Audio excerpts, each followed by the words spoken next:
Hey everyone, it's Rachel back again with another reaction video, and today I'm going to be reacting to a new track from Signs of the Swarm, which is a band that we've checked out on the live stream before. They are a heavy band. I'm expecting it to definitely be a heavy track, especially because it's called The Collection, and it features Nick Arthur and Matt Honeycutt. Matt I've heard of before. He's in Kably. We did a reaction for The Hammer on the channel. I think when I first started up my channel around when I did that reaction, but I know who Matt is. I've listened to more of Kably since then. I'm not familiar with Nick or his band, but I will put all the links that you need in the description. This song, I think I already said it's called The Collection, but yeah, Signs of the Swarm, expecting a heavy-ass track, 2 vocal features. I'm going to stop talking, and we are going to get straight into it.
Well, I had my mic muted during the reaction, so that didn't help, but I'm sure that you could still see what my reaction was like. This was definitely a badass track. It will be going on the playlist for me, absolutely. And something that I've talked about a decent bit on the channel is that for me, I've been into heavier music, metalcore, different subgenres of heavy music for a long time, but deathcore for me has been more recent in the last like year and a half, 2 years, and a lot of the deathcore that I do listen to is stuff that I've found through the channel, other than like Darko, which is easily one of my favorite bands now, stuff like that. But To the Grave is definitely a good example of one. Miserable Summer, I did a reaction for that song, and that's one that immediately went on the playlist, and I kind of got the same sort of vibes from this in terms of the amount that I enjoyed it. So this was definitely a song that works with the double feature. Sometimes deathcore, I feel like specifically is a genre where a lot of times the bands are able to kind of master that and make that work, but there's definitely times in other genres where if I see like 2 features or more, I'm like, oh shit, I'm not sure if that's gonna work, but this definitely works. Another thing that I really dug about the features is like on Matt's part, you kind of get a more slowed down, like the beat kind of almost feels Kublai type, like it adapts to the vocalist a bit, and we talked a decent amount about that as well, I feel like, on the channel when it comes to like Courtney LaPlante features, because I feel like that happens often with her. So whenever I notice that, I feel like there's either 2 ways that there's only been 2 ways that vocal features have gone on the channel. It either the vocalist just kind of adapts to how the band sounds, or the music kind of adjusts to the vocalist, if that makes sense. And you it's kind of hard to explain what I mean, but you know, the beat, it'll change. The song will open up to whatever the vocalist usually works with, or something like that. I'm not saying that's necessarily exactly how it went down, but to me that's how it sounded. Like it opened up a bit, slowed down a bit, kind of had that, like, you know, something that I associate with Kublai. Not that this whole song didn't sound tough, but there's a very specific like tough guy type beat that I'm talking about, and I feel like Kublai has it. And when we get Matt on the song, I felt like when he first got introduced on the video and such, I felt that shift a little bit, and I really dig that. Instrumentally, this is excellent. I like the guitar work a lot, that solo that we had going on, just the strings all together, especially with the visuals, like you can see the bass going and everything. I think it adds a lot when you have a nice video like this, especially with the features, stepping forward. It's just really well shot visually, so you're seeing what's going on without it being too like chaotic or anything as well. So Signs of the Swarm, the collection. Yeah, this is badass. I dug both features, is what I was going to say too. I didn't mean to just talk about Matt's. Both features fit the song, I feel, perfectly and added a lot to it. Sometimes you get a feature where it's like, okay, like that's there, but it didn't really do anything. But I feel like this definitely like beefed up the song a bit. And yeah, I'm definitely impressed by this. I don't really have... See, for me, I always say at the end, I'm like, when I hear a nice, badass, heavy track like this, that I'm like, this will go on the playlist. For me, it's still more like a year and a half, 2 years is more newer to me, because I've been listening to other genres of music for a very long time. So like the bands I'm familiar with already in those genres, it's been a long time of me, discovering new bands and such, where with deathcore, it's not really been that way as much. So I don't have as much experience listening to it and saying, oh, I wish right here this would have happened. For me, the collection, this track, it sounded badass. It sounded spot on for me. I don't really think I'd change anything about it, because it's just one of those like...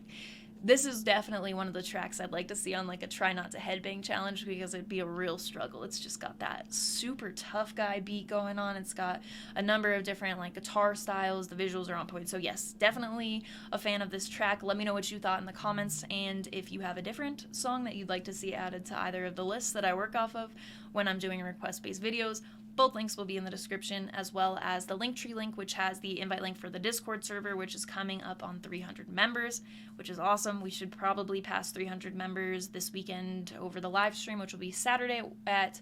I'm going to do 11:45 a.m. Mountain Standard Time, I think, like an hour and 15 minutes early. So if you're interested in that, I take song requests, we hang out. It's really just kind of a chill stream where I do some live reactions and stuff like that. So if you're interested, that'll be on my channel. The live link should already be coming up. And yeah, if my Instagram link will also be in that Linktree link.